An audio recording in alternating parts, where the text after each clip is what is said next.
What is up, guys? Kim over here, and today you're probably wondering where the hell I am. Well, I'm in a bloody outhouse, because the outhouse is for some reason the only good place to actually have Wi-Fi instead of the kitchen, but I can't film in the kitchen.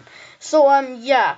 At least I have quietness and all that, and at least I can actually see the video here, because my Wi-Fi has been terrible recently, and I'm very sorry for not posting in a while. So yeah, I guess this might be my new setup for reactions. So yeah, get used to my background. I'm joking.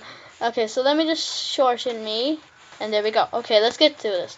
So let me just do this. So I'm reacting to Mr. Nightmare's amusement park horror stories. Sorry if you can hear the rain. I'm trying to speak as loud as possible. I might actually turn up the volume. Let me just see. Genie, imagine if I started the video with that such low volume. Anyway, let's just hope the rain doesn't affect anything. So I guess let's get straight to it. If you don't know Mr. Nightmare, he tells horror stories. Now this one will be 12 minutes long, and it's just amusement parks horror stories. So yeah, let's get into it. Please, dear God, let's not hope this bloody rain ruins anything.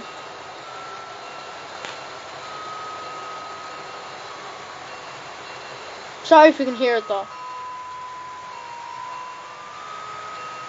Two of my closest friends, Trevor and Kevin, always loved to go on late-night adventures.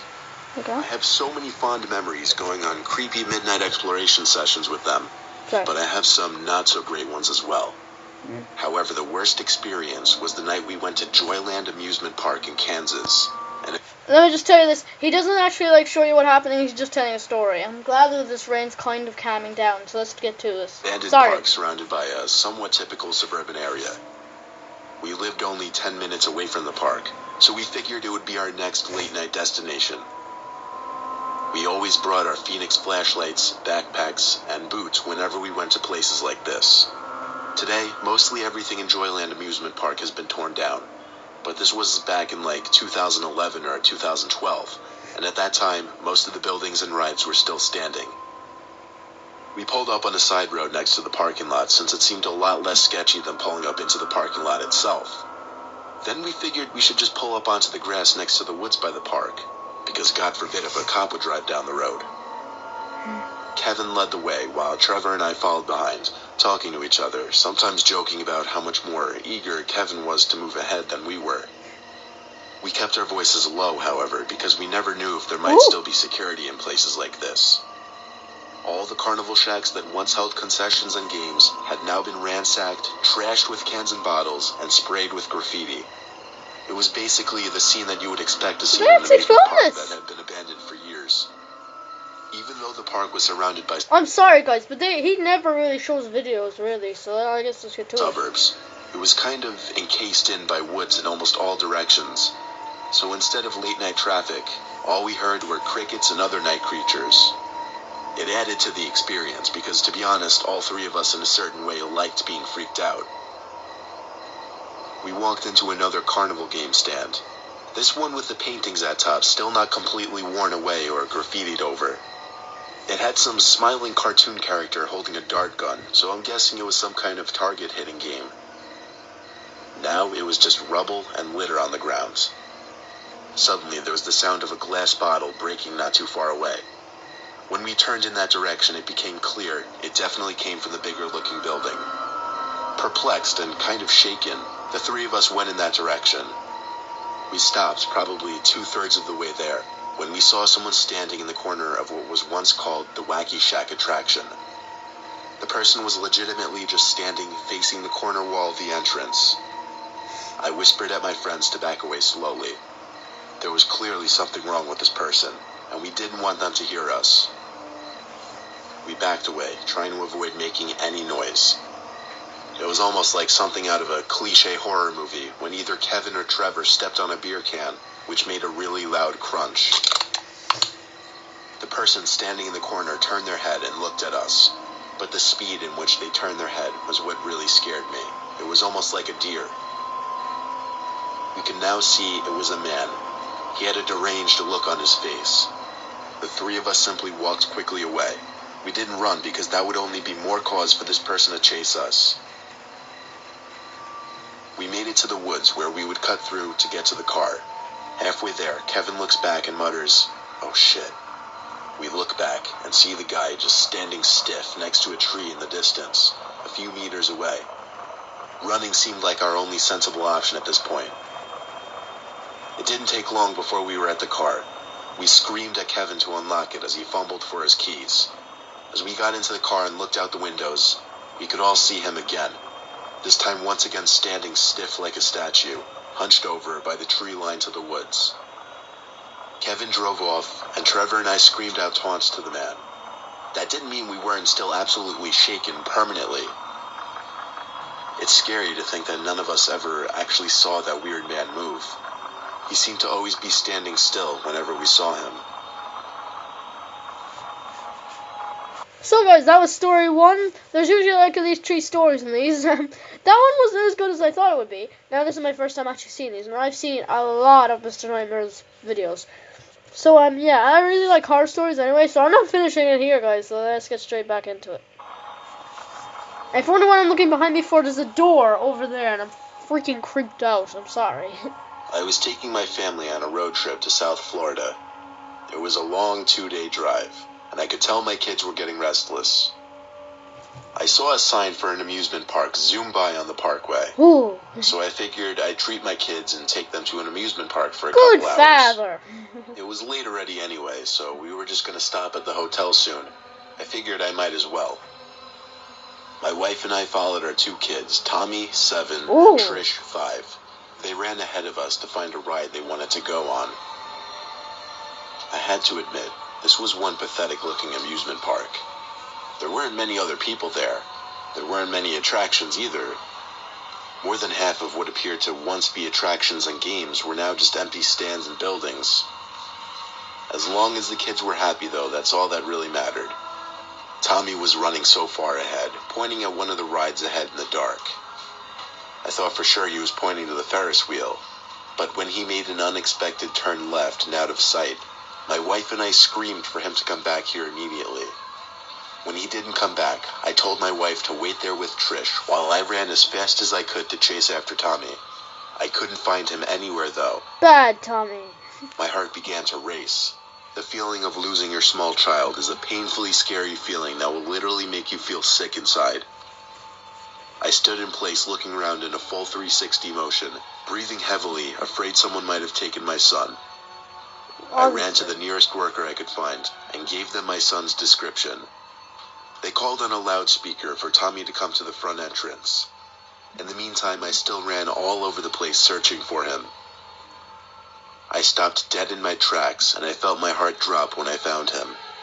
He was over by a wall of bushes next to a bathroom building. He was talking to someone who was apparently in the bushes. Then it looked like he was pulled into the bushes. I screamed Tommy's name as I took a break for the bushes. There was nobody around to serve as a witness or come and help me. I got to the bushes and heard Tommy talking to someone. I didn't hear the other person's voice, though. I pushed my way through the bushes and saw Tommy being pulled. I didn't see by who, though. I ran to him and pulled him, but I felt something else on the other side of another layer of bushes pulling him in that direction. But quickly, whatever it was let go, and I pulled Tommy into my arms. I told him to wait there as I pushed my way through more bushes to a small opening surrounded by trees. There was no one in sight. I had no idea how whoever it was could have gotten away that quickly. I still don't. Well, you shouldn't have left him alone. When I got back to my son, I took him back in public eye of the park and put my hands on his shoulders, shaking him as I was asking him who he was walking with. He said he was following some guy named George.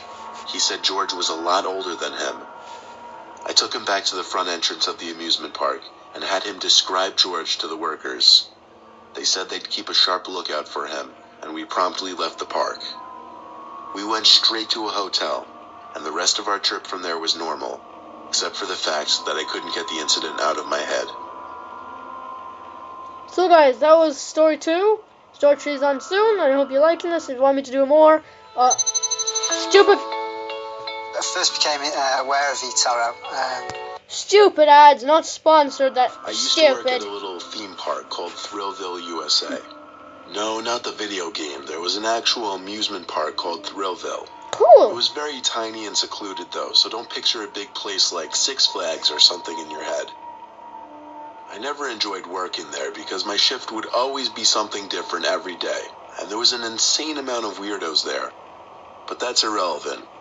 The park closed in 2007, and ever since, I've been from job to job in this shitty country-ass town. 11 years ago. One cloudy evening on my own in 2009, I decided it would be fun to go check out what's become of Thrillville, since it had been shut down and abandoned for 2 years at the time.